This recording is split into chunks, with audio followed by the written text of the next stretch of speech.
So a few years ago, TC, or Managing Editor, built a gaming desktop, but it's kind of out of date and it's definitely not going to hold up for Battlefield 5. So let's build a new one. You can build a gaming desktop for around $1,000, but I want to go all out, so I spent around $2,000.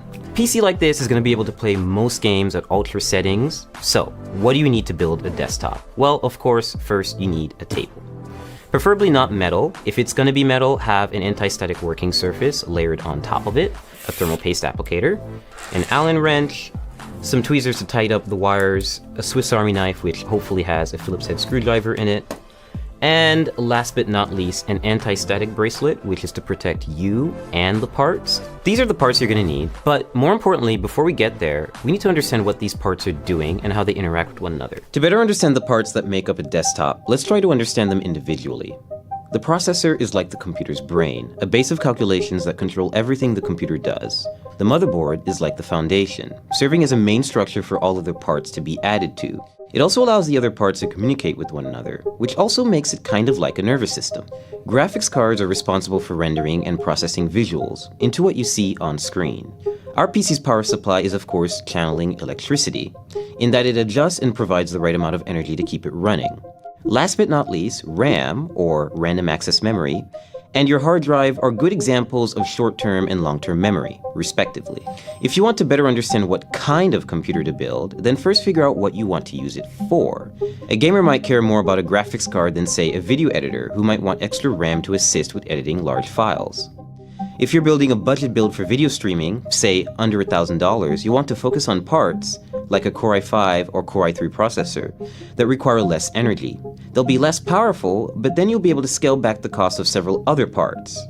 And if you need help choosing the right parts for your build, there are sites like PCPartPicker.com that help show presets for which parts fit together, which sort of part conflicts you might have, and where to find deals on new parts. We have a lot of boxes and a lot of PC parts, so it's best if you unbox them, isolate the parts that you really need, place items into the case, and make sure that they all fit, and then start working. And now we're really going to start building by adding the motherboard in.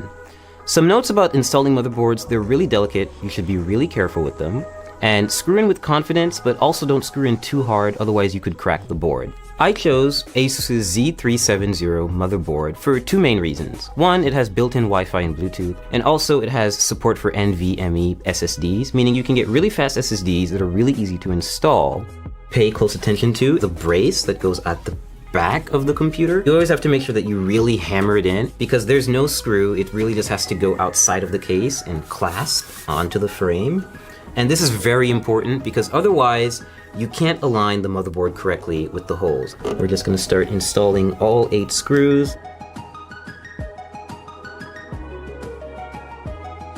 So next we're going to install the RAM on the motherboard. I chose Corsair's 16GB Vengeance LED RAM for two main reasons. One, it has LEDs and we do like lights in our gaming desktops. Secondly, it's pretty fast RAM. It's 2666 megahertz, I believe, so it's pretty fast, and this motherboard supports that speed, which is most important. Open the slots first, and just aligning the stick with the middle of the strip, not with the end, and just lining that up with the logo. So once you hear that solid clasp and you don't see the gold connectors on the side anymore, that's when you know the RAM is in. Step 3, we're going to install the hard drive, or in this case, the NVMe SSD. I chose this format of solid state drive so that I could input it into the motherboard without having to worry about extra wires or putting it in a separate part of the case and just getting really messy. This is from Kingston, and it's 480 gigabytes, so it's not a lot, but you can always upgrade this and swap it out, and it's only held down by one screw and the latch, so it's really simple and really straightforward. Speed for gaming is important when it comes to a hard drive. You want files to write quickly and you want games to load quickly, so that's why it's best if you use an SSD. Okay, so step 4, we're going to install the graphics card. I chose PNY's GTX 1080, which is overclocked, and so it's a pretty easy installation. You're just going to find the gold connectors, and you're going to line this bracket with the back end bracket of your PC case. Now, which lane you choose depends entirely on what other parts you're going to put in the system. I'm just going to pick the top one because the SSD is at the bottom and I don't want to cover it. I just think it looks nice. Click down.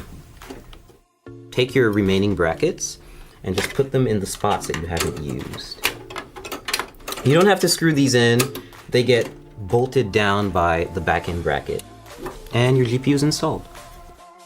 Power supply time. I chose Corsair's 850 watt power supply because I need enough headroom for ray tracing GPUs when they come out, and I don't want to have to upgrade it again. So all you have to do is take the brick and make sure that you align it with these little insulating pads so the power supply doesn't short circuit and come into contact with the rest of the system. So just take it in, slide it in nice and easy until you have a snug fit, and then shift it to the back and make sure it's right up against the frame.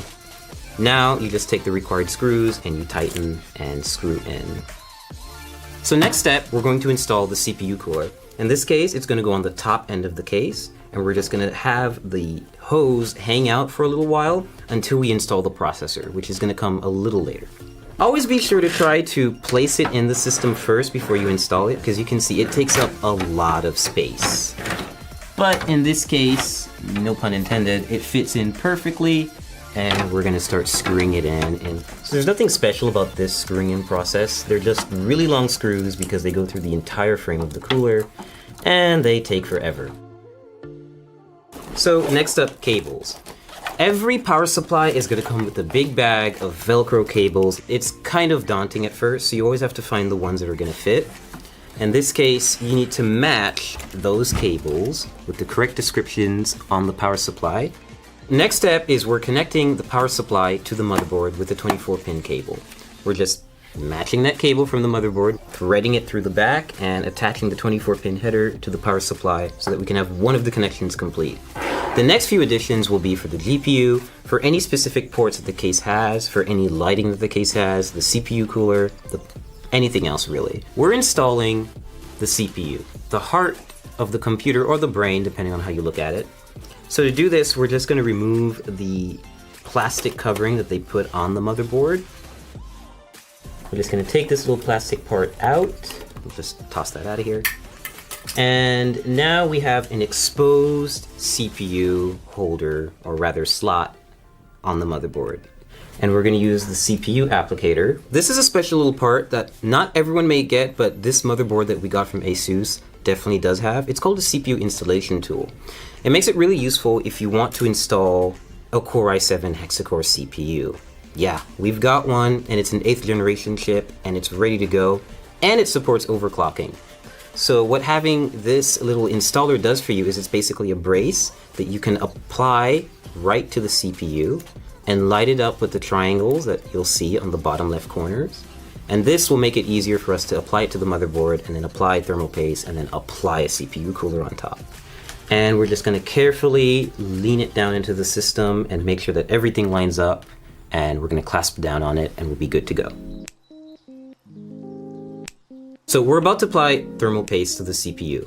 Every CPU cooler actually comes with a bit of thermal paste already neatly applied in a circle around it, but it's usually not enough. It's good, essentially PC building practice to have a little bit extra and layer it on top of the CPU. The final portion is to add the CPU cooler to the top end of the processor. So you're gonna see that there are 4 brackets, or rather like screws in here with brackets and holders right here. And they're going to keep the cooler raised off the processor, but it's also going to be close enough to actually physically come in contact with it, like basically keep it cool. Take thumb screws like this and just screw them on. So now that our internals are done, we're going to put all the panels back on, which is the top glass, side glass, front glass, and of course the back panel where all of this fun stuff is happening. So we fully built the PC, everything's put together, and we got to the post screen. So what's next? Well, you need a USB flash drive with your Windows installation media on it, and of course a license key. So I plugged that up, installed Windows in a couple of minutes, installed a bunch of drivers, and now we have a fully functioning gaming PC ready to run some games. Right now I've got Arma 3 running at maximum settings, native resolution, which is 1080p HD. And it's running pretty smoothly. Like, I'm averaging 70 and 80 FPS, and this is normally like a very intensive game to run. And it's still doing a pretty good job. So right now I'm playing League of Legends. It's one of my favorite games. I'm actually playing against a bot, and I'm distracted, so I'm not actually doing so well. But otherwise, like, this is pretty much what you would see me do on a gaming computer. Test stuff out, and hopefully have really high frame rates like I am right now. I'm averaging 120 FPS, and that's only because I've actually locked the game to that frame rate, because I can get around 300 FPS playing League on maximum settings, which is a little bit absurd, and you don't really need that, so I've locked it.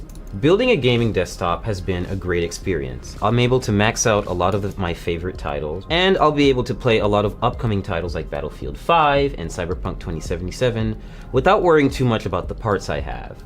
When ray tracing GPUs come out, for example, I'll be able to upgrade without having to buy a completely new system, and if I have a problem down the line, I can always just swap out a part and have it serviced rather than losing my whole computer. And of course now we also have a computer to test and benchmark games here at The Verge.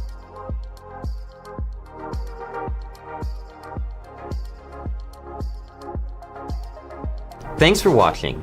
Let me know if you've built a computer before yourself, or how you would spend $2,000 on your own build. I'm really interested in seeing what sort of parts you guys would get. And don't forget to like this video and subscribe to The Verge if you haven't already.